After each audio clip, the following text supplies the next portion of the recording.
नमस्कार मित्रों, Kanada academy channel में आपका हार्दिक स्वागत है। मित्रों, आज हमारा चर्चा का जो विषय है वो है आपका कि परीक्षाओं की तैयारी कैसे करें, क्योंकि सभी परीक्षाओं की तैयारी कर रहे हैं और अभी इन महीनों में आपकी काफ़ी सारी परीक्षाएं भी होनी हैं। हर विद्यार्थी मेहनत तो करता ही है, यदि वो मेहनत आपकी स्मार्ट तरीके से हो तो उसका जो परिणाम है आपका वो काफ़ी अच्छा आ सकता है। हम कम समय में और काफ़ी अच्छी तैयारी कर सकते हैं। तो इन्हीं सभी बिंदुओं को लेकर कि हम कैसे कम समय में अधिकतम परिणाम प्राप्त कर सकते हैं, वो पार्ट मैं आपके साथ आज चर्चा करूँगा। तो आप इसको ध्यानपूर्वक सुनिएगा। तो इसमें सबसे पहला जो हमारा बिंदु है आपका वो है लक्ष्य आधारित, कि हमारी जो तैयारी है उस तैयारी को लक्ष्य के आधार पर करना चाहिए। लक्ष्य आपके दो प्रकार के हो सकते हैं, दीर्घकालिक लक्ष्य भी हो सकते हैं आपके और अल्पकालिक लक्ष्य भी हो सकते हैं। तो दीर्घकालिक लक्ष्य तो है कि आप महीने या 2 महीने के आधार पर किसी विषय को तैयार करने के लिए आप विचार करते हैं। कि जैसे मान लो हम उदाहरण के लिए योग विषय लेते हैं, योग में नेट परीक्षा वाला पार्ट आपका, तो योग के लिए आपने रखा कि मुझे 3 महीने में इसको तैयार करना है, ये आपका दीर्घकालिक लक्ष्य है। लेकिन इस दीर्घकालिक लक्ष्य से भी महत्वपूर्ण होता आपका अल्पकालिक लक्ष्य, क्योंकि बिना लक्ष्य के आप तैयारी अच्छे से नहीं कर पाते। वो क्यों नहीं कर पाते हैं, उन बिंदुओं पर मैं चर्चा करूँगा। तो अल्पकालिक लक्ष्य में भी हम 2 प्रकार से कर सकते हैं। एक तो कुछ दिनों का लक्ष्य, जैसे मान लीजिए आपको योग की पहली यूनिट आपको तैयार करनी है, तो पहली यूनिट के लिए आपने एक लक्ष्य रखा कि 7 दिन के अंदर मुझे योग की पहली यूनिट तैयार कर लेनी है। ये 7 दिन का लक्ष्य है। तो उस लक्ष्य के निर्धारण के पश्चात आपका जो पुरुषार्थ होगा वो उस लक्ष्य को पूरा करने के लिए काफ़ी अच्छा होगा। दूसरा पार्ट है आपका कि प्रतिदिन का लक्ष्य, प्रतिदिन का, और प्रतिदिन में भी अगर हम डिवीज़न करें तो जितने जितने घंटे आप पढ़ने के लिए बैठते हैं उतना भी लक्ष्य आपको बनाना चाहिए। जैसे मान लीजिए आपकी एक सीटिंग का जो टाइम आपका वो 1 घंटा है या किसी का 2 घंटा हो सकता है, तो उन 2 घंटे को लेकर भी आपको लक्ष्य बनाना है कि इतना विषय मुझे 2 घंटे में तैयार कर लेना है। या फिर आपका है 1 घंटे का, तो 1 घंटे में तैयार कर लेना है। उसके पश्चात आपको फिर थोड़ा सा ब्रेक देना है आपको पढ़ने के बाद में। फिर पढ़ने के लिए आप जैसे 10 से 15 मिनट का ब्रेक ले सकते हैं, और ब्रेक के बाद में फिर आपको 1 से 2 घंटे का टाइम पढ़ने के लिए रखना है, और उसको भी लक्ष्य के आधार पर ही करना है। ये लक्ष्य के आधार पर करने का जो अभिप्राय है वो इसलिए महत्वपूर्ण है क्योंकि बिना लक्ष्य के हम पुस्तक को देखते रहते हैं, लेकिन विषय का जो पूरा ग्रहण हमें करना चाहिए जितना, वो उतना नहीं हो पाता। मतलब माइंड उतना तैयार नहीं होता उस विषय को ग्रहण करने के लिए, क्योंकि हमें उसकी उतनी अपेक्षा अभी महसूस नहीं हो रही है। और हमें मस्तिष्क का जो सामर्थ्य है उस सामर्थ्य का भी हम पूरा उपयोग नहीं कर पाते हैं यदि हम लक्ष्य का निर्धारण नहीं करते हैं। ये आपका अनुभव भी रहा होगा। जैसे मान लीजिए आपकी परीक्षा 3 महीने बाद है और आप अभी पढ़ रहे हैं, तो अधिकांश विद्यार्थी क्या होंगे कि वो पढ़ते हुए भी बहुत अधिक ग्रहण नहीं कर पाते, क्योंकि उनके मन में रहता है कि अभी परीक्षा के लिए 3 महीने हैं, काफ़ी समय है, जब परीक्षा नज़दीक आ जाएगी तब हम उस विषय को पढ़ेंगे। तो पढ़ने के लिए बैठते तो हैं, लेकिन उनका जो आउटपुट है 2 या 3 घंटे का जो आउटपुट है आपका, वो बहुत ही कम रहता है। यदि उसने लक्ष्य बनाया आपका कि लक्ष्य है कि मुझे इतना विषय है आपका 1 से 2 घंटे में करना है, तो उस लक्ष्य को पूरा करने के लिए वो अपना बेस्ट देता है।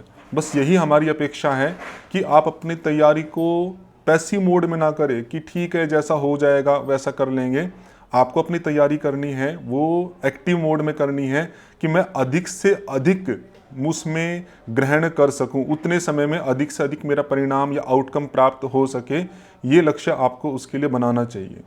तो जब आपने लक्ष्य बनाया, मान लीजिए कोई कि आपको ये 3 पॉइंट है आपके, ये 3 पॉइंट आपको 2 घंटे में पूरे करने हैं, और आपने पूरा बेस्ट दिया, जितना आपका सामर्थ्य है, जितने आपके पास तरीके हैं, उन सब सामर्थ्य और तरीकों का उपयोग किया आपने, क्योंकि आपको अपना लक्ष्य प्राप्त करना है। और मान लीजिए आपने वो अचीव कर लिया, तो आपका ये क्या है, आत्मविश्वास बढ़ेगा कि देखो मैंने इतना सारा विषय इतने कम समय में प्राप्त कर लिया है। तो अगली बार जब आप नए लक्ष्य के साथ बैठेंगे तो आपका आत्मविश्वास बढ़ा हुआ होगा।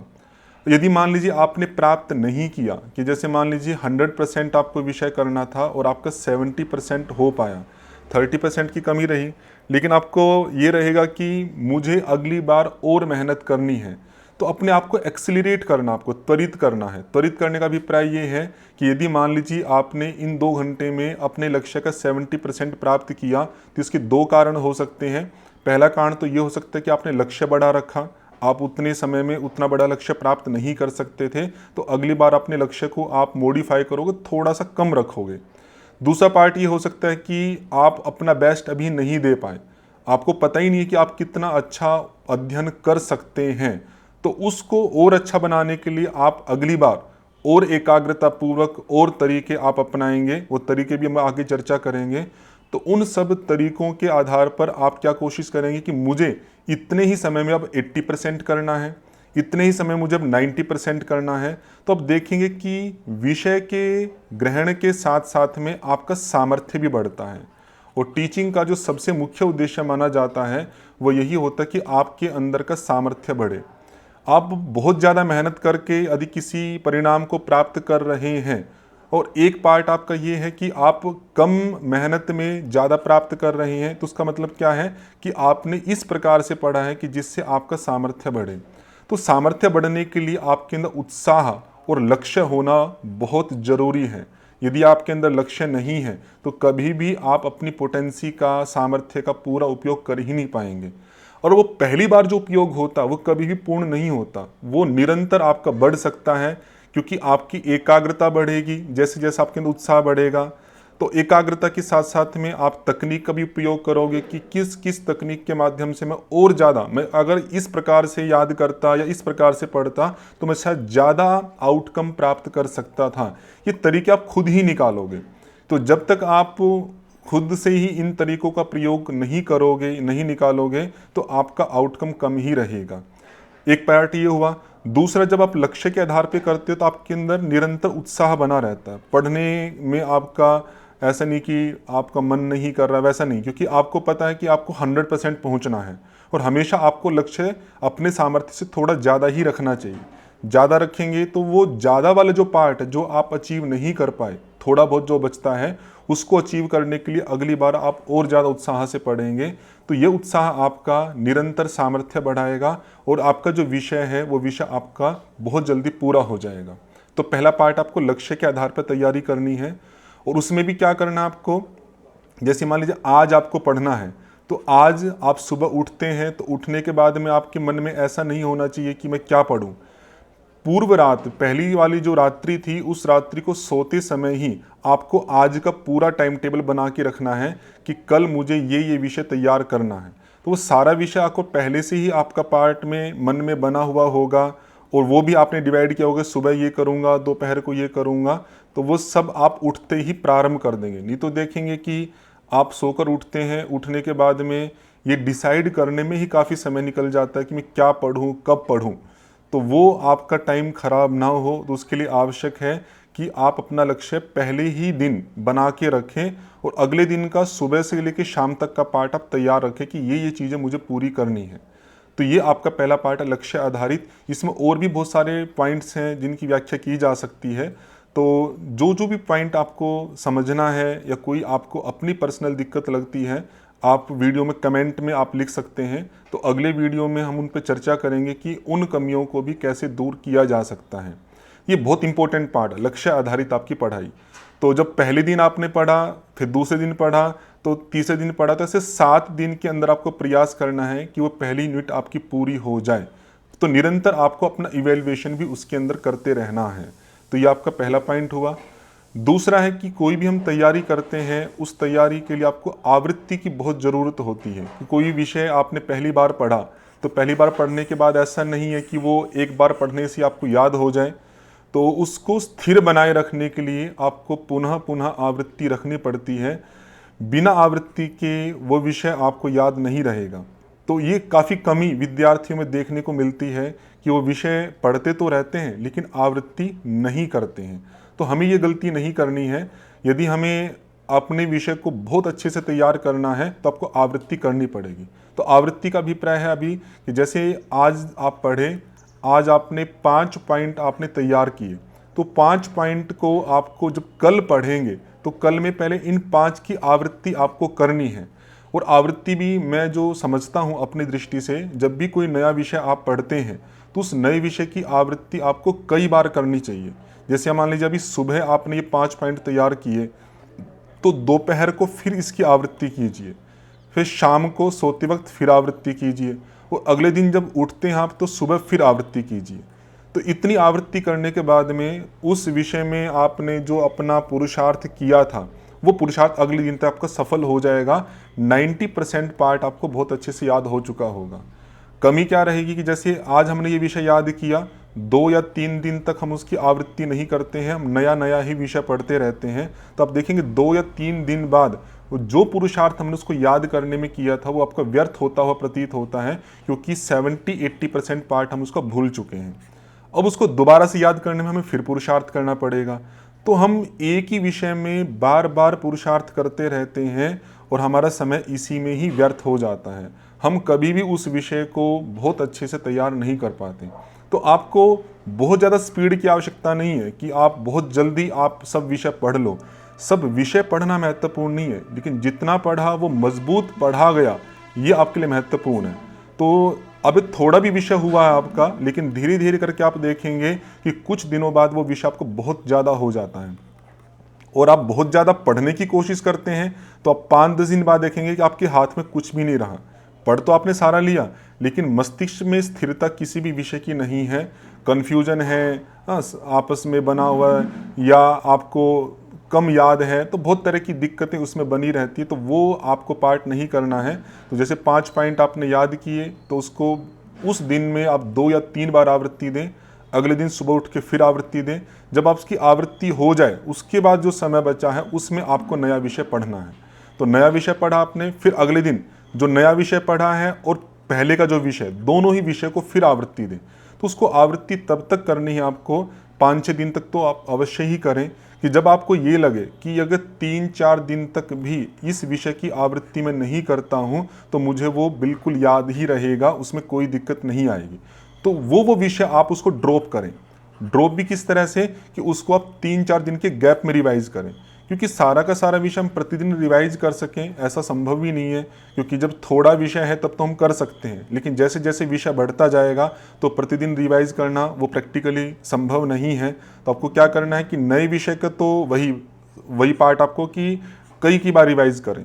फिर जो पुराना विषय हो जाता है, क्योंकि इसको हम बहुत बार रिवाइज कर चुके हैं, तो उसमें आपको आत्मविश्वास हो जाएगा कि भाई कई दिन तक रिवाइज नहीं करता हूँ, 4-5 दिन तक, तब भी कोई दिक्कत नहीं है। तो उसको फिर आप गैप देकर रिवाइज करें, तो इससे आपका रिवीजन का पार्ट आपका चलता रहेगा। जैसे जैसे आपका विषय बढ़ेगा तो विषय बढ़ने के साथ में आपका आवृत्ति का समय भी बढ़ेगा, तो उसके लिए आपको चिंता नहीं करनी है। आपको आवृत्ति में जितना समय चाहिए उतना लगाना ही है। अगर आपने सोचा कि नया विषय कब पढ़ पाऊंगा आवृत्ति करते करते, तो उससे आप देखेंगे नया विषय तो पढ़ जाएंगे, लेकिन पुराना जो विषय आपका वो सारा का सारा कमज़ोर हो जाएगा और उस विषय को फिर दोबारा से उतनी ही मेहनत से आपको फिर पढ़ना पड़ेगा। तो हम अपने गलती के कारण से ज़्यादा समय व्यर्थ कर रहे हैं। तो आपको ये नहीं करना है, आपको पुराने विषय की आवृत्ति करते रहना है। नए विषय के लिए थोड़ा समय बचा है तो थोड़े में पढ़ो, लेकिन पढ़ो उस तरह से लक्ष्य आधारित।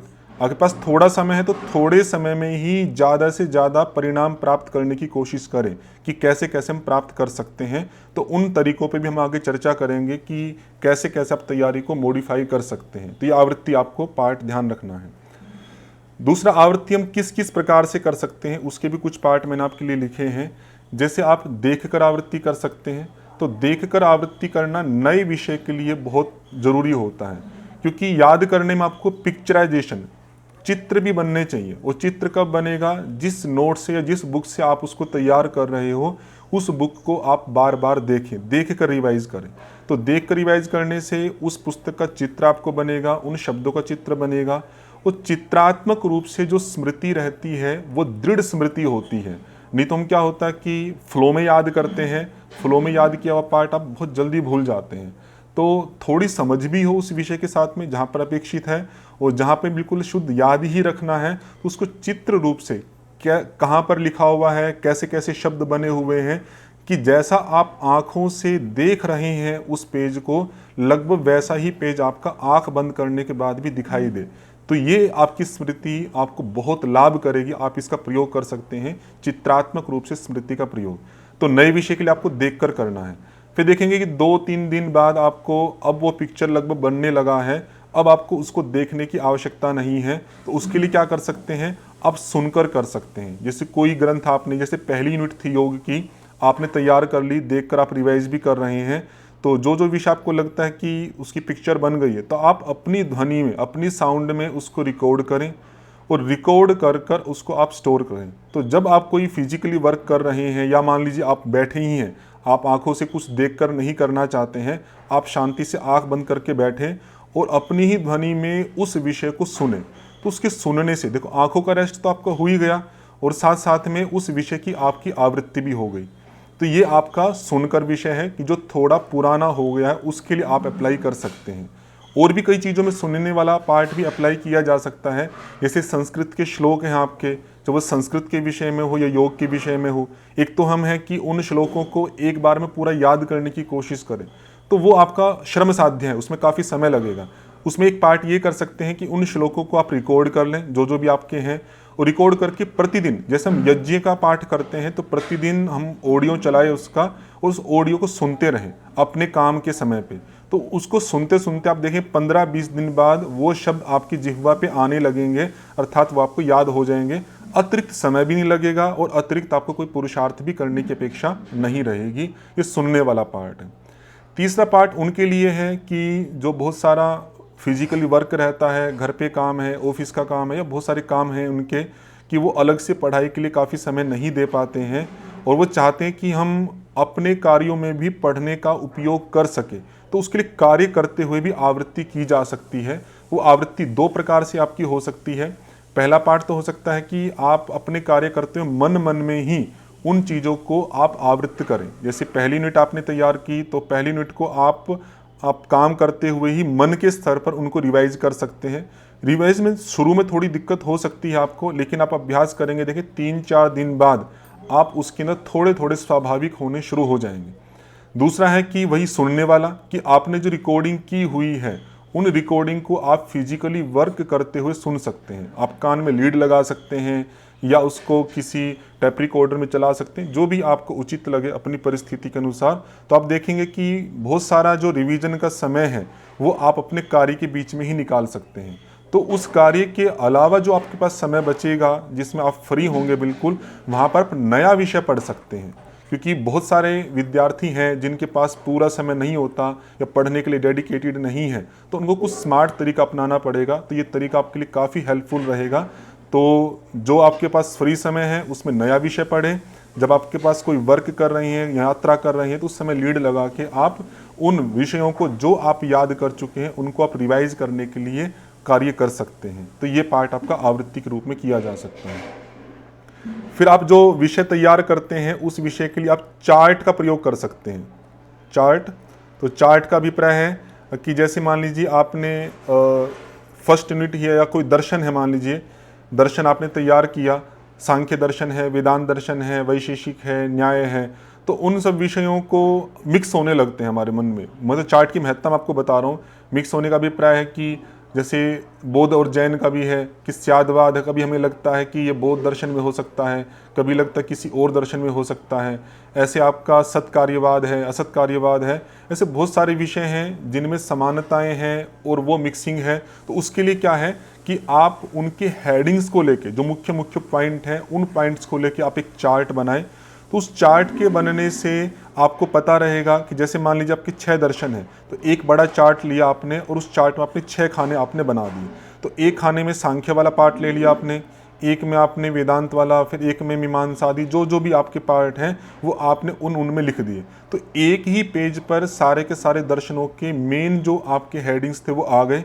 तो अब उनके बीच में जो कन्फ्यूज़न था आपका, वो कन्फ्यूज़न नहीं रहेगा। बहुत ही ज़्यादा इफेक्टिव पार्ट है आपकी तैयारी की दृष्टि से। फिर जब आप रिवीजन करेंगे देखकर, तो आपको पूरी बुक देखने की आवश्यकता नहीं है। आप उन हेडिंग्स को देखो, उन हेडिंग्स को देखकर उनके अंदर का जो विषय है उसको आप रिकॉल करने का प्रयास करें। तो उससे क्या होगा आपका, एक तो आपको पता रहेगा कि किस किस दर्शन में क्या क्या विषय है, उनके बीच में मिक्सिंग नहीं होगी, और दूसरा उस हेडिंग को देखकर अंदर के विषय को भी आप रिकॉल कर पाएंगे। तो ये पार्ट आप यूज कर सकते हैं इसमें। और ये अगर योग विषय के संदर्भ में बात करूँ तो हठ योग की आपकी 8 बुक आपके सिलेबस में लगी हुई है। बहुत सारा समान विषय है। योग उपनिषद में श्वेताश्वतर को छोड़ के 7 उपनिषद है, उसमें भी लगभग हठ योग वाला ही विषय है। तो इनके अंदर विषय की दृष्टि से बहुत समानताएं हैं। सभी में लगभग प्राण है, आसन है, मुद्राएं हैं, नाड़ियां हैं, तो उनमें मिक्स हो जाता है कि किस में क्या कहा है। तो इसके लिए चार्ट आपके लिए बहुत ही ज़्यादा उपयोगी रहेगा। कंपैरेटिव भी चार्ट बना सकते हैं इसके अंदर, और एक एक ग्रंथ का अलग से भी चार्ट बना सकते हैं। दोनों ही चार्ट इसमें उपयोगी है और दोनों ही आपको बनाने चाहिए। केवल कंपैरेटिव से भी बात नहीं बनेगा आपका, और केवल सिंगल से भी बात नहीं बनेगी। तो सिंगल का अपना महत्व है कि पूरे जैसे हठ रत्नावली है, तो हठ रत्नावली ग्रंथ का पूरा ही आपने छोटा छोटा पॉइंट लेके उसको बना लिया, और फिर ऐसे ही कंपैरिजन का बना लिया, तो दोनों आपके लिए उपयोगी रहेंगे। तो उससे आपका मिक्सिंग वाला जो पार्ट है, जो कन्फ्यूजन आपको होता है कि ये विषय उस ग्रंथ में है या इस ग्रंथ में है, किस में कितने भेद बताएं, किस में कितने नहीं हैं, वो आपका पूरा व्यवस्थित हो जाएगा। तो इस चार्ट वाला पार्ट आप उपयोग कर सकते हैं। अगला पॉइंट आपकी तैयारी के संदर्भ में है, वो है आपका सरल और कठिन। जब हम कोई विषय तैयार करते हैं तो उस विषय में स्वाभाविकता है कि कोई विषय आपको थोड़ा अच्छा आता होगा, अच्छा आता है तो वो आपके लिए सरल रहेगा। कोई विषय आपको जो बिल्कुल भी नहीं आता है, और कुछ विषय तो हमें बहुत ही कठिन लगते हैं। जैसे मान लीजिए फर्स्ट पेपर के संदर्भ में मैथ का जो पार्ट आपका डेटा इंटरप्रिटेशन है, मैथमेटिकल रीजनिंग है, लॉजिकल रीजनिंग है, तो जिनका टेक्निकल बैकग्राउंड नहीं है मैथ का, तो उनको वो बहुत कठिन लगता है।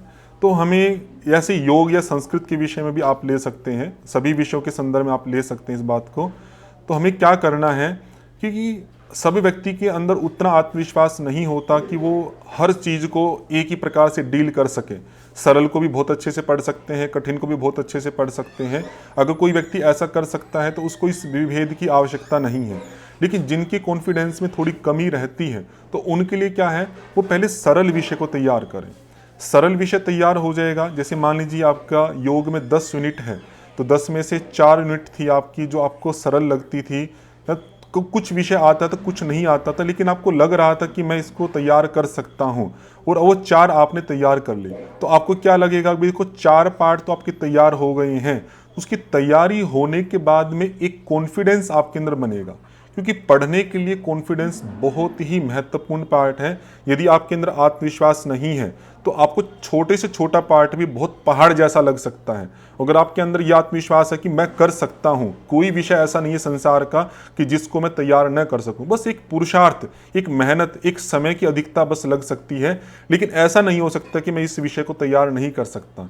अगर ये आत्मविश्वास है तो आप फिर किसी भी विषय को पढ़ सकते हो। वो आत्मविश्वास क्या है, आपका धीरे धीरे डेवलप होता है। तो आप पहले सरल विषय को तैयार करें, जिससे आपके मन में ये लगे भाई 4 यूनिट तो मेरी अच्छे से तैयार हो गई है, अब मैं आगे वाली जो यूनिट है जो कठिन लग रही है उनको मैं तैयार करूंगा। उन कठिन में भी पहले जो कम कठिन है, तो कम कठिन से ज़्यादा कठिन की ओर बढ़ें। तो ज़्यादा कठिन, अगर जैसे मान लो हमने पहले कठिन विषय को लिया, कठिन विषय आपका तैयार नहीं हुआ, तो आपका तुरंत ही मोरल डाउन हो जाएगा, आपका मोटिवेशन कम हो जाएगा, आपको लगेगा तो बहुत कठिन विषय है, तो कठिन तो तैयार होगा ही नहीं होगा, उस साथ में जो सरल विषय आपके तैयार हो सकते थे वो भी आपके छूट जाएंगे। तो कुल मिला के आपका सारा विषय गड़बड़ हो जाता है। तो आपको संजोना है, जो आपको आ रहा है उसको संजोएं। सरल को तो आप बढ़िया से तैयार करके रखें कि इनमें से कोई क्वेश्चन आएगा तो ये तो मैं गलत नहीं होने दूंगा। और कठिन को थोड़ा थोड़ा आप डील करें। वो कैसे कैसे डील करेंगे उसके बारे में हम पढ़ेंगे आगे, उस पर भी चर्चा करेंगे। तो ये कठिन वाला पार्ट है। कठिन में भी जो कठिनतम है उसको सबसे लास्ट में आपको लेना है। फिर जो विषय पढ़ते हैं उसमें एक आपकी दृष्टि ये होती है कि पहले मुख्य विषय को पढ़ें, फिर गौण विषय को पढ़ें। जैसे मान लीजिए आप एनाटॉमी पढ़ रहे हैं योग विषय में, या संस्कृत का भी कोई विषय पढ़ रहे हैं, तो उस एनाटॉमी में बहुत डीप पार्ट भी है और बहुत स्थूल पार्ट भी है। तो मान लीजिए हमें दोनों ही विषय पढ़ने हैं, कहीं से भी प्रश्न आ सकते हैं, आपके डीप वाले पार्ट से भी आ सकते हैं और आपके सिंपल पार्ट से भी आ सकते हैं। लेकिन एक पार्ट ये रहता है कि जो क्वेश्चन डिजाइनिंग होती है आपकी, उस क्वेश्चन डिजाइनिंग में कठिन पार्ट कम पूछे जाते हैं। जैसे 100 क्वेश्चन आपके सब्जेक्ट से आए तो उसमें संभावना ये रहती है कि 80% जो पार्ट होता है आपका वो सामान्य स्तर का होता है। सामान्य में ईजी भी हो गई आपकी, कुछ थोड़े मीडियम स्तर के भी हो गए, ईजी भी हो जाता है और मीडियम भी आ गया। और 20% के 25% पार्ट थोड़ा सा आपका हार्ड होता है, उसमें हार्ड या वेरी हार्ड भी आपका आ सकता है। तो यदि हम हार्ड के चक्कर में हम लगे रहें कि ये जो कठिन पार्ट है मुझे तैयार करना है, इसको इसमें से क्वेश्चन गलत ना हो सकता है कि वो आपका पूरा ठीक से तैयार भी ना हो, और उसकी तैयारी के चक्कर में जो आपका सामान्य विषय था 80% वो भी आपका छूट जाता है।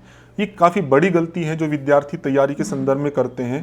तो आपको क्या करना है कि जैसे एनाटॉमी का कोई सिस्टम आपने पढ़ा, मान लो सेल ही आप पढ़ रहे हैं, तो सेल के संदर्भ में जो सबसे पहले सामान्य परिचय है, सामान्य परिचय में कि सेल के कितने पार्ट होते हैं इत्यादि इत्यादि जो भी विषय हैं आपके, उसके अंदर फिर मान लीजिए साइटोप्लाज्म है तो साइटोप्लाज्म में कौन कौन से ऑर्गेनेल्स होते हैं, तो उस सामान्य विषय को आप तैयार करें। बाकी जो डीप विषय उसको स्किप करें, पहले छोड़ दें। जब आपको लगे कि सामान्य जो विषय था सेल का वो तैयार हो गया है, उसके तैयार होने के बाद में सबसे पहले पार्ट आपका कॉन्फिडेंस बढ़ेगा कि इतना पार्ट तो मेरा तैयार हो गया है, यदि सामान्य में से कोई भी क्वेश्चन आएगा तो मैं गलत नहीं होने दूंगा। फिर ऐसे ही अन्य जो आपके सिस्टम्स हैं उनको भी, उस सबको आपने सामान्य रूप से तैयार कर लिया। तो सामान्य तैयार होने का अभिप्राय है कि आपने 80% जो पार्ट था परीक्षा का वो लगभग आपने तैयार कर लिया है। अगर मान लीजिए 20% पार्ट आप नहीं भी तैयार कर पाए, आपके पास समय नहीं बचा है या आप बहुत अच्छा कॉन्फिडेंस प्राप्त नहीं कर पाए हैं, तो आप मान के चलिए 20% में से 5-7 क्वेश्चन 10 क्वेश्चन आप जरूर ठीक कर आ पाएंगे, क्योंकि नेगेटिव मार्किंग नहीं है, आप एक ट्राई तो कर ही सकते हैं उसमें। और कुछ आपने पढ़ा है तो उसके बेसिक नॉलेज के आधार पर भी कुछ समझ आपकी बनेगी जो उन 20% क्वेश्चनों को ठीक करने में आपको सहयोग कर सकती है। अब मान लो उल्टा हमने कर दिया कि 20% पे हमने फोकस किया जो कठिन थे, जो 80% सामान्य थे तो वो आपने फोकस नहीं किया, तो अब देखिए बहुत बड़ा विषय था आपका जो कच्चा रह जाएगा और इसमें से आपके बहुत सारे क्वेश्चन गलत हो जाएंगे। फिर आपको बाद में पश्चाताप होगा कि देखो सामान्य सामान्य प्रश्न थे वो मैं पढ़ ही नहीं पाया और वो हमारे गलत हो गए। तो आपको ऐसी गलती नहीं करनी है। आपको सबसे पहले जितना भी आपके पास समय है उसमें आपको सामान्य विषय को तैयार करना है। पूरा 10 के 10 मिनट में सामान्य विषय आपके तैयार हो गए, आपने अच्छे से संजो लिया उनको, अभी भी आपके पास समय बचा हुआ है। फिर आपको ध्यान देना है कि अब इसके अंदर के जो डीप विषय थे 20% का जो पार्ट था उसको आपको तैयार करना है। और 80% की रिवीजन आपको लगातार रखनी है। रिवीजन वाला पार्ट तो जो मैंने पहले बताया है वो तो आपको रखना ही है कि वो 80% तो पक्का बना हुआ है। अब उसमें जितना हम ऐड ऑन कर सके, मान लीजिए 20% में से हम 10% कर पाए तो 10% तो हो गया, 80% तो था ही था, 10% और ऐड हो गया, तुम कहिए 90% आपका पार्ट तैयार हो चुका है। तो इस तरह से आपको पहले मुख्य विषय करना है, उसके बाद आपको गौण विषय करना है, सरल विषय करना है, फिर कठिन विषय करना है। इस तरह से आपने विषय को आपको डिवीजन रखना ही रखना है। अगर आपने ऐसा डिवीजन नहीं किया, आप एक तरफ से ही सारा विषय पढ़ते आ रहे हो, तो आप देखेंगे कोई भी पार्ट आपका अच्छे से तैयार नहीं हो पाएगा। तो ये विषय का विभाजन है आपका, इसको रखना है। फिर दूसरा इसमें पार्ट रहता है आपका कि कठिन विषय जो आप करेंगे उसको थोड़ा थोड़ा करके करना है। थोड़ा थोड़ा अभिप्राय है आपका, जैसे मान लीजिए आपको डीआई बहुत कठिन लगती है, एक तो पार्ट ये हो सकता है कि आप लगातार डीआई करें कि 3-4 दिन 5 दिन 7 दिन आप डीआई कर रहे हैं, तो वो भी किसी व्यक्ति के लिए पार्ट एप्लीकेबल हो सकता है, वो उसको उपयोग कर सकता है। लेकिन जिनका कॉन्फिडेंस लेवल कम होता है, जिनको लगता है कि मैं नहीं कर पाऊंगा तो उनके लिए रहता है कि थोड़ा थोड़ा समय दे। कि जैसे मान लीजिए पूरे दिन में आप 10 घंटे पढ़ते हैं तो आप 9 घंटे या 8 घंटे अपना जो विषय जिसको आप सरलता से तैयार कर सकते हैं उन पे दें। 1 से 2 घंटा आप है प्रतिदिन वो कठिन विषय पे दें। तो कठिन विषय जो आपको करने हैं जैसे डीआई है, तो आप उस फिगर को थोड़ा थोड़ा सोल्व करें और उसको धीरे धीरे शुरुआत करें। ऐसा नहीं है कि आप बहुत जल्दी शुरुआत करने की कोशिश करेंगे तो कुछ भी समझ में नहीं आएगा। तो कोई भी विषय हमें करना होता है सबसे पहले उसके बेसिक्स आने चाहिए। बेसिक्स आपको आ जाएंगे तो उस विषय की जो गंभीर पार्ट है वो भी आपको आ जाएंगे। हम क्या करते हैं कि पहली बार में ही पूरा विषय समझने की कोशिश करते हैं, पूरा विषय नहीं आएगा क्योंकि हमें बहुत सारी टर्मिनोलॉजी है जो उसकी पता नहीं है। तो सबसे पहले उसकी जो बेसिक्स हैं जिसके आधार पर वो पूरी इमारत खड़ी हुई है, उन बेसिक्स को आपको समझना चाहिए। कैलकुलेशन करनी, कैलकुलेशन सीखिए, प्रतिशत क्या होता है, अनुपात क्या होता है, औसत क्या होता है, ये सारे जो बेसिक्स हैं उनको पहले समझें। फिर उनमें कैसे कैसे आप कैलकुलेशन को प्रयोग कर रहे हैं, छोटे छोटे क्वेश्चन हैं उनको कैसे किया जा रहा है। क्योंकि एक पार्ट हमने मान लो एक फिगर हमने की या कोई वीडियो हमने सुना, उस वीडियो को सुनने से ऐसा नहीं है कि 100% आपको आ जाए, आपका अभ्यास नहीं है पहले से डीआई का, तो आपको बहुत कम पार्ट आएगा। तो आपको डिमोटिवेट नहीं होना। आपको क्या करना है कि मान लीजिए आपको 10% आपको समझ में आया, 90% नहीं आया, आपको फिर वीडियो सुनना है। वीडियो सुना आपने या कोई भी पार्ट आप उसको दोबारा पढ़ा, तो अब आप जो शुरुआत करेंगे वो जीरो से नहीं करेंगे। आप 10% तो अचीव कर चुके हैं, उसको तो आपको संजो लिया है। अब उस 10% के बेस पर जो जो चीज़ें आपको फिर नहीं आ रही उसको फिर आपको रिवाइज करना है, देखना है, उनको तैयार करना है। तो हो सकता है कि दूसरी रीडिंग में आप 40% तक पहुंच जाए, फिर तीसरी बार करना है। तो ऐसे ही देखेंगे कि कई कई बार करने से जो विषय आपके लिए अपरिचित थे वो आपको परिचित हो जाएंगे, और एक अंतिम रीडिंग आपकी ऐसी आएगी कि आपको वो 100% तैयार हो जाएगा। तो शुरू में मेहनत लगी, कोई भी विषय आप जिसमें प्रवेश करना चाहते हैं, आपके लिए नया है, श्रम लगता है, समय भी लगता है उसमें। आपको उसमें परेशानी नहीं होनी चाहिए कि पहली बार में ही पूरा आ जाए। आपने श्रम लगा दिया, मेहनत कर दी, उसके बाद अब आगे जब उस विषय को पढ़ोगे तो उसमें आपको समय नहीं लगेगा। यदि आपने प्रारंभ में श्रम से डर गए तो विषय हमेशा आपको कठिन लगता रहेगा, आप उसको डरते रहोगे। और कोई भी विषय संसार का कठिन नहीं है, कठिनता इतनी ही है कि हमने उसमें समय नहीं दिया। आप जितना समय अपेक्षित है, जितनी ऊर्जा, जितना उत्साह आपका अपेक्षित है, उतना दीजिए, अपना डेडिकेशन दीजिए। आप देखेंगे कि वो विषय धीरे धीरे कठिनता से सरलता की ओर बढ़ता चला जाता है। और एक स्थिति ऐसी आएगी कि जो विषय आपको सबसे कठिन लग रहा था वही सबसे आपका सरल और सबसे मजबूत पार्ट वही होता है, जिसमें से आप क्वेश्चन सारे के सारे ठीक कर सकते हैं। बस वो पेशेंस, धैर्य और वो हार्ड वर्किंग जो है वो आपको नहीं छोड़नी है। जितना भी आ रहा है उसको ग्रेस्प करना है और उसी के आधार पर फिर आगे थोड़ा थोड़ा ऐड ऑन करते जाना है। तो ये आपके लिए बहुत ही इंपॉर्टेंट पार्ट है विषय को करने के लिए। तो ये थोड़ा थोड़ा करना है। एक बार में आप बोर हो सकते हैं कि मान लीजिए आप सोचे पूरा दिन आप उसी डीआई को करें, तो हो सकता है कि एक दो वीडियो के बाद में आपका माइंड हैंग हो जाएगा और आपकी जो कैप्चरिंग पावर है वो आपकी काम नहीं करेगी। तो आपको क्या करना है, थोड़ा थोड़ा बढ़ाओ, कोई बात नहीं, बस 15 दिन, 20 दिन, महीने बाद आपको काफ़ी विषय वो आ जाएगा। एक पार्ट की आपने अच्छे से कर लिया, अगले दिन उसी को फिर रिवाइज करना है कि जो आपने कल सीखा था क्या वो अब तक सीखा हुआ है। ऐसा तो नहीं कि हम उसको भूल गए हैं, उसको फिर एक बार प्रैक्टिस देनी है, रिवीजन करना है, अगला विषय फिर पढ़ना है। तो थोड़ा थोड़ा ऐड ऑन करते जाएंगे, वो कठिन विषय भी आपके लिए सरल हो जाएगा। ये एक पार्ट आपको ये तैयारी के संदर्भ में रखना है। उसमें आपका योग विषय में जैसे किसी के लिए अनोटमी कठिन हो सकती है, किसी के लिए दर्शन कठिन हो सकता है, तो उसको आप थोड़ा थोड़ा ही करें। धैर्य बहुत ही जरूरी है। धर्म के लक्षणों में भी धृति, क्षमा, दमो, संयम, धैर्य को बहुत महत्वपूर्ण बताया गया है, तो इसको भी आपको फोकस रखिएगा। अगला पॉइंट है आपका कि दो चीज़ें आपकी रहती हैं पढ़ने में, एक याद करना, एक समझना। तो उन दोनों में भी हम कई बार गड़बड़ कर देते हैं, और क्या गड़बड़ करते हैं वो भी मैं आपके सामने रख रहा हूँ। जैसे कोई एक पार्ट है, जैसे मान लीजिए योग दर्शन ही आपका, योग दर्शन में दो तरह के विषय हैं। कुछ आपके फैक्चुअल पार्ट हैं जो आपको याद रखने हैं, कुछ आपके कॉन्सेप्चुअल पार्ट हैं जो आपको समझने हैं।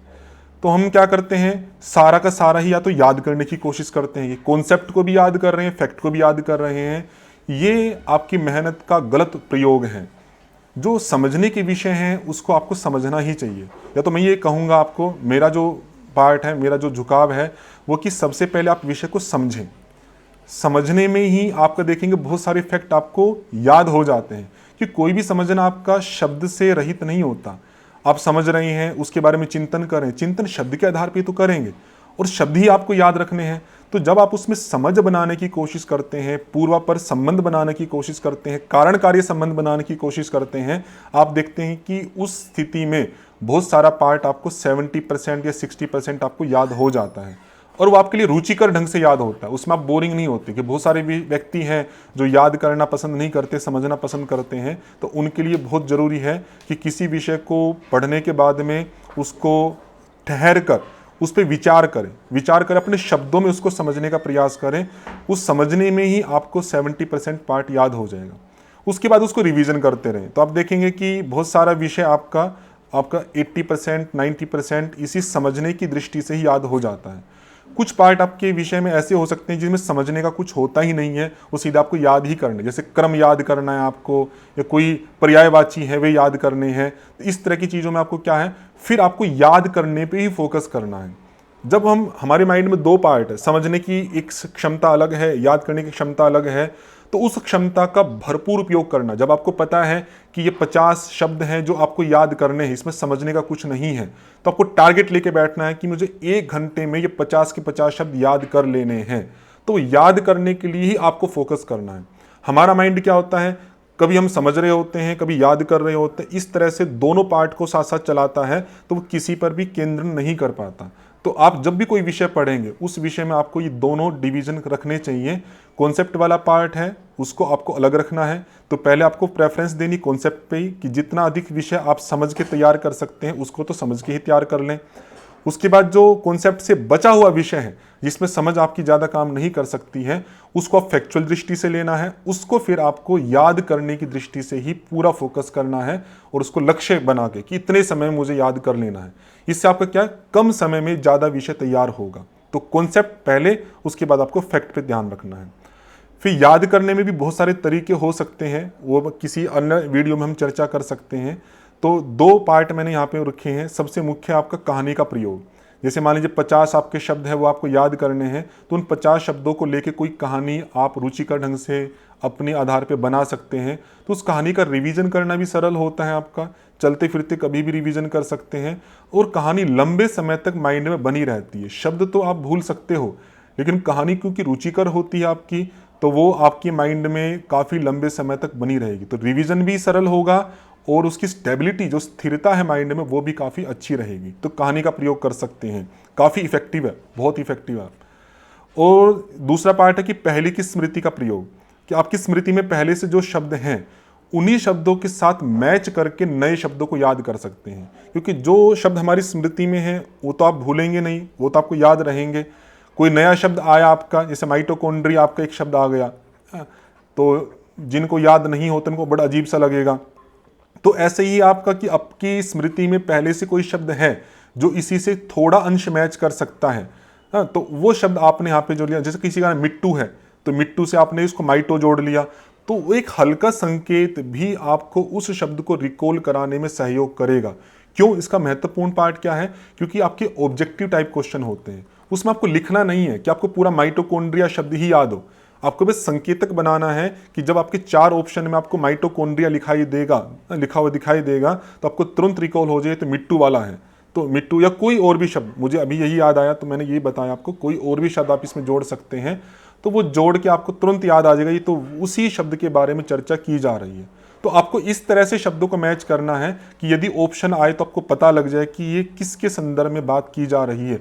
ये भी काफ़ी इफेक्टिव रहता है ये पार्ट काफ़ी। तो याद करने की कहानी का प्रयोग कर सकते हैं या पहले की स्मृति का भी प्रयोग किया जा सकता है। अगला पॉइंट है आपका कि बिंदु के आधार पर पढ़ें। तो बिंदु के आधार पर पढ़ने का अभिप्राय है कि जैसे मान लीजिए आप किसी वीडियो से तैयारी कर रहे हैं, तो वीडियो आपने सुना, तो वीडियो को सुनने से आपकी मान लीजिए 1 आवर का वीडियो है, वो उस 1 आवर की वीडियो में 10 पॉइंट आपके कवर किए गए हैं। एक तो स्थिति ये हो सकती है कि 10 के 10 पॉइंट को हमने एक बार में ही सुन लिया, तो पूरी संभावना है कि उसमें से आपको 20-30% पार्ट ही कवर होगा यदि वो नया विषय है। तो यदि आप पहले से जानते हैं उसमें बहुत सारा विषय, तो एक बार में सुन सकते हैं। लेकिन आपको ये लगता है कि मैं पहले ही तैयार कर रहा हूँ इसको, मेरे लिए सारा विषय लगभग नया ही है, तो आप देखिए 20% मुश्किल से आपको वो पार्ट तैयार होगा। एक दूसरा पार्ट आपका ये है कि आप एक पॉइंट पूरा हुआ, आपने वीडियो को पॉज कर दिया। पॉज करने के बाद में जो पॉइंट आपने पढ़ा है, या चाहे वीडियो से पढ़े चाहे पुस्तक से पढ़े, कोई भी पार्ट हो सकता है, उसको आप रिवाइज करें।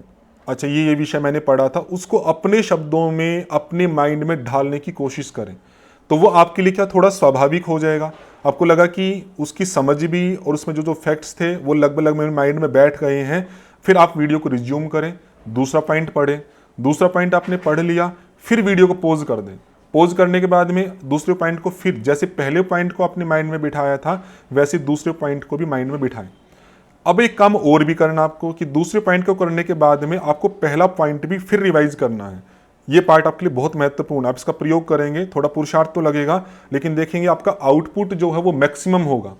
तो पहला पॉइंट रिवाइज किया आपने, अगर मान लीजिए कि आप कुछ थोड़ा बहुत भूल गए थे पहले पॉइंट में, तो आपको पता लग जाएगा साथ के साथ कि ये पॉइंट में भूल गया था, तो आप उसको बैक करके या पुस्तक में देख सकते हैं, अच्छा ये पॉइंट में भूला था, तो वो आपने पॉइंट पक्का कर लिया।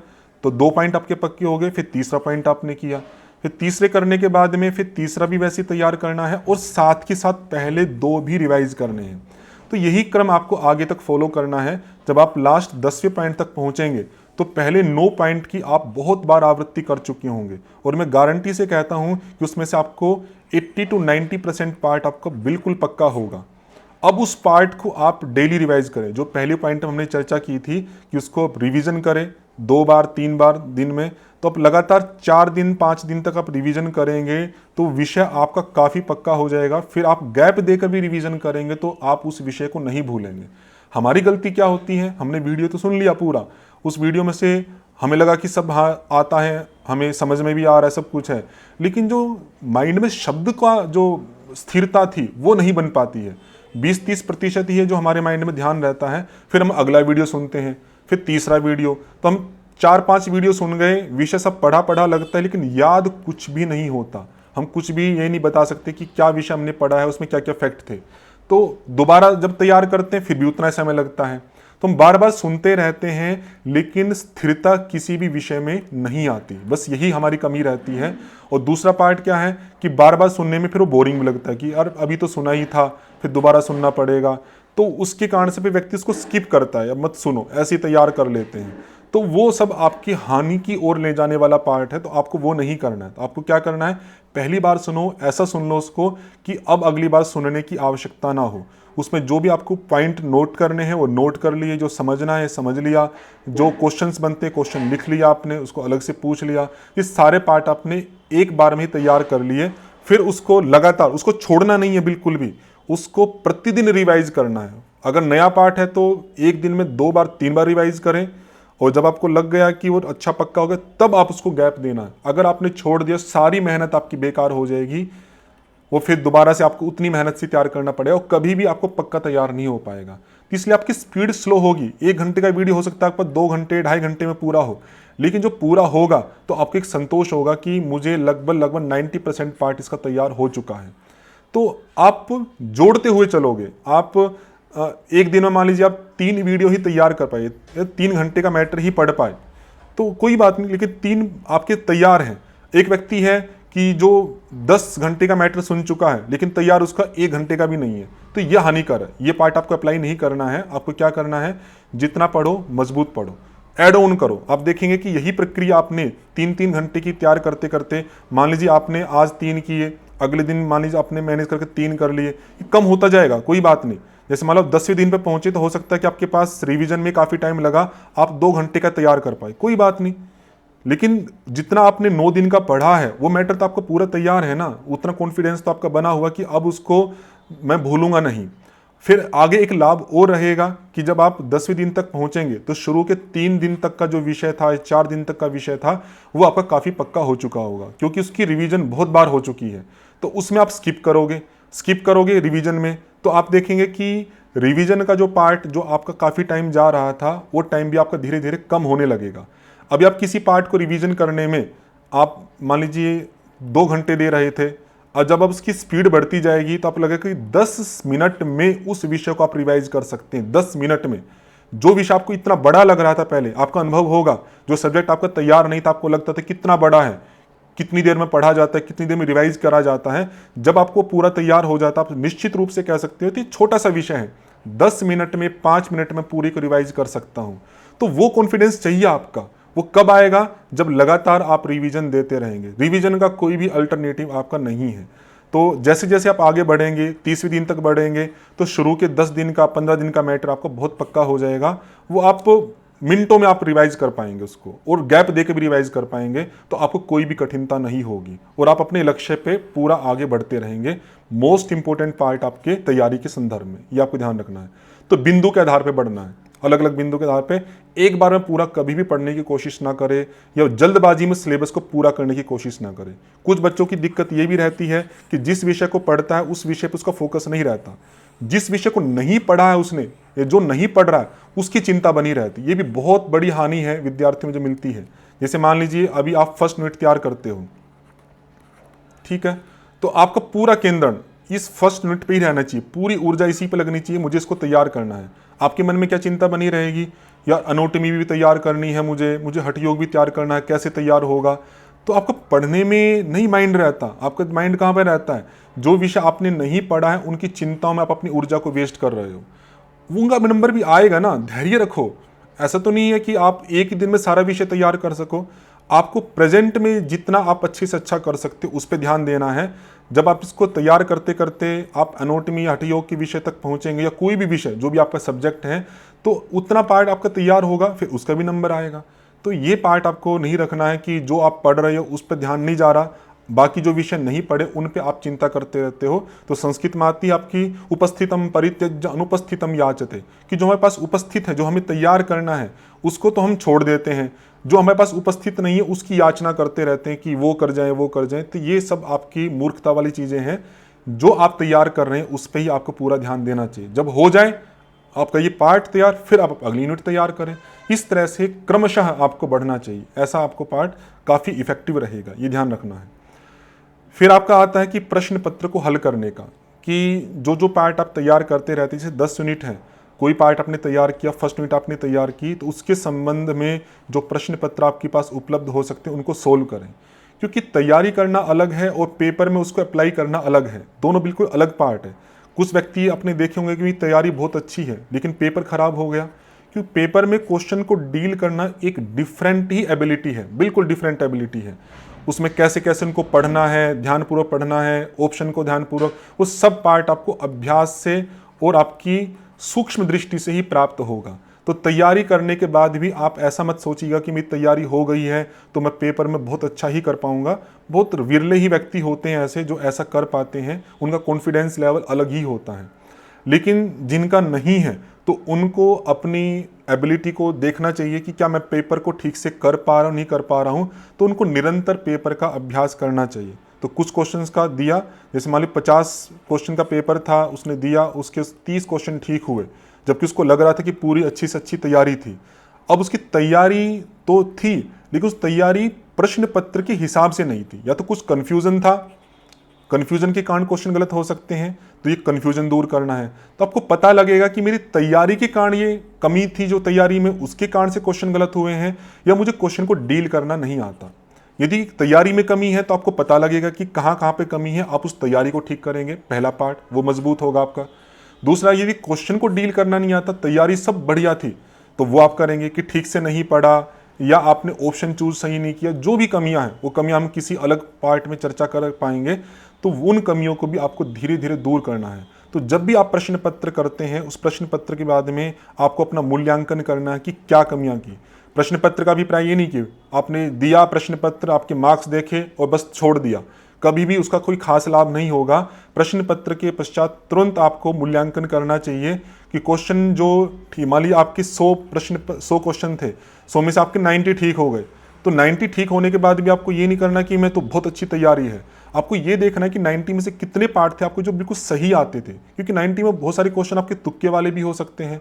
आपको लगा कि इसमें 80 क्वेश्चन थे जो मुझे बिल्कुल सही आते थे, बाकी 10 मेरे तुक्के के कारण आए, तो तुक्के वाले को तो गिनो ही मत। वो तुक्का हो सकता है अगली बार लगे, हो सकता नहीं लगे। तो आपको जो आपको बिल्कुल सही आते थे उनको ही आपको ध्यान रखना है और वही आपके मार्क्स गिने जाएंगे।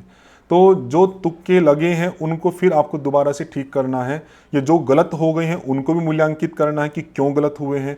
मतलब उसके संदर्भ में जो जो मूल्यांकन की अपेक्षा है वो सारा मूल्यांकन आपको करते रहना है। तो इस प्रश्न पत्र में और भी बहुत सारी चीज़ें हैं, हम किसी अन्य वीडियो में चर्चा करेंगे उसकी। तो ये मूल्यांकन प्रश्न पत्र का भी करना है आपको, और ये मूल्यांकन आपकी पढ़ाई का भी करना है, क्योंकि हर कुछ दिन के बाद में आप उसको 5-7 दिन के बाद भी कर सकते हैं, 3-4 दिन के बाद भी कर सकते हैं।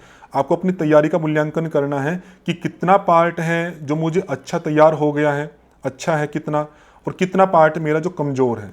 ये डिफ्रेंशिएशन आपको जरूर करना है। ऐसा नहीं कि योग दर्शन आपने पढ़ा और योग दर्शन आपने पूरा पढ़ा, पूरा पढ़ने के बाद आप ये कह रहे हैं कि सर कुछ कमज़ोर है। तो क्या कमज़ोर है, ये उत्तर आपको आना चाहिए कि क्या कमज़ोर है उसमें। अगर आप अपने आप को डायग्नोज नहीं कर पा रहे हैं कि उसमें क्या कमज़ोर है, तो आप अपनी कमज़ोरी को कभी ठीक नहीं कर सकते। तो आपको ये ध्यानपूर्वक सूक्ष्म दृष्टि से देखना है कि उसमें से क्या पार्ट आपका जो बिल्कुल अच्छा हो गया है और क्या पार्ट है कमज़ोर है। तो जब अगली बार आप उसकी रिवीजन करेंगे तो सबको समान रिवीजन नहीं देनी है। अच्छे वाले को तो सिंपल आपने रिवाइज कर ही लिया, जो कमज़ोर पार्ट था उसको भी अच्छा बनाने के लिए आपको अतिरिक्त फोकस करना है इस पर। ये आपका महत्वपूर्ण पार्ट है। यदि आपने सिंपली ही पूरी योग दर्शन का रिवीजन करते आ रहे हैं तो आपका जो कमज़ोर है वो कमज़ोर ही बना रहेगा, वो कभी भी आपका ठीक नहीं हो पाएगा। तो आपको ये मूल्यांकन करना है कितना पार्ट अच्छा हो चुका है, कितना पार्ट कमज़ोर है, कितना बहुत कमज़ोर है, ये सब आपको देखना है। तो जो जो कमज़ोर या बहुत कमज़ोर है उसको आपको अलग से समय दे के आपको तैयार करना है। अगर आपने ऐसा नहीं किया तो आप देखेंगे हर सब्जेक्ट में कुछ कुछ पार्ट आपका कमज़ोर रहेगा और वो आपको पता ही नहीं लग पाएगा कि उसके कारण से आपके कितने सारे नंबर परीक्षा में कम हो जाते हैं। तो हर सब्जेक्ट में, हर यूनिट में आपको ये डिवीज़न करना है, अच्छा और कमज़ोर। जो कमज़ोर है उस पर अतिरिक्त समय आप रखें, 1 घंटा 2 घंटा, जिससे आप उसको भी अच्छे की दृष्टि से बना सके। तो ये कुछ महत्वपूर्ण बातें थी, मैंने आपके सामने रखी तैयारी के संदर्भ में। इसमें और भी आपके प्रश्न हो सकते हैं, तो मैं अच्छा लगेगा आप प्रश्न अगर आप कमेंट में पूछेंगे तो उन्हीं प्रश्न को लेके फिर मैं एक वीडियो और मैं आपके सामने रखूँगा, जिसमें तैयारी के संदर्भ में जो आपकी अपनी समस्याएं हैं उन समस्याओं का सुझाव मैं आपके अपने आधार पर दे सकूं। तो ये मेरे मन के आधार पे मैंने आपके सामने ये सुझाव रखे हैं। आपके पास और भी बहुत सारी तकनीक हो सकती है, क्योंकि बहुत मेहनत करने वाला सफल नहीं होता। सफल वो होता है जो स्मार्ट स्टडी करता है, कि कम मेहनत में भी ज़्यादा आउटपुट प्राप्त करने की योग्यता रखता है। और ये विषय बहुत कठिन नहीं होती। नेट की परीक्षा तो कोई बहुत ज़्यादा कठिन भी नहीं होती है। बस यही है कि हम मेहनत जो कर रहे हैं वो सही तरीके से नहीं कर रहे हैं। बस आपको वो तरीका सही करना है, आपके अंदर वो उत्साह, ये जो चीज़ें मैंने बताई, इनके अलावा भी बहुत सारी चीज़ें हैं जो आपकी पढ़ाई के लिए अपेक्षित है। उत्साह होना चाहिए, डेडिकेशन होना चाहिए, माइंड डाइवर्ट करने की जो चीज़ें हैं, फेसबुक है, यूट्यूब है, बहुत सारी चीज़ें हैं, सब समझते हैं आप। उन सब से भी आपको दूर हटना है। तो उन सब से दूर हटने का सबसे पहला पॉइंट जो हमने देखा था, लक्ष्य वाला, वो लक्ष्य आपको मोटिवेट करता रहेगा, या आपका जो मूल्यांकन है वो आपको मोटिवेट करता रहेगा कि देखो मैंने इतना प्राप्त कर लिया है, इतना बाकी है। तो आपको अपनी पोटेंसी को बढ़ाते जाना, एक्सीलरेट करना, त्वरित करना उसको, कि अच्छा इतना कर पाया मैं 2 घंटे में, अगली बार देखो मैं इससे भी ज़्यादा करके दिखाऊंगा। मेरा सामर्थ्य इतना ही नहीं है, मेरा सामर्थ्य और ज़्यादा है, मैं और ज़्यादा भी अचीव कर सकता हूँ। तो हर नए पढ़ाई के पार्ट में आपको और अच्छा करते जाना है। आप देखेंगे आपका कॉन्फिडेंस बहुत अच्छे लेवल तक पहुँच जाएगा। तो ये पढ़ाई के संदर्भ में कुछ मुख्य बातें थी। आप अपने कमेंट के माध्यम से अपनी समस्याएं या जो भी पार्ट आपको लगा बताइएगा। तो आज की इसमें वीडियो में इतना ही रखते हैं। ओम शम।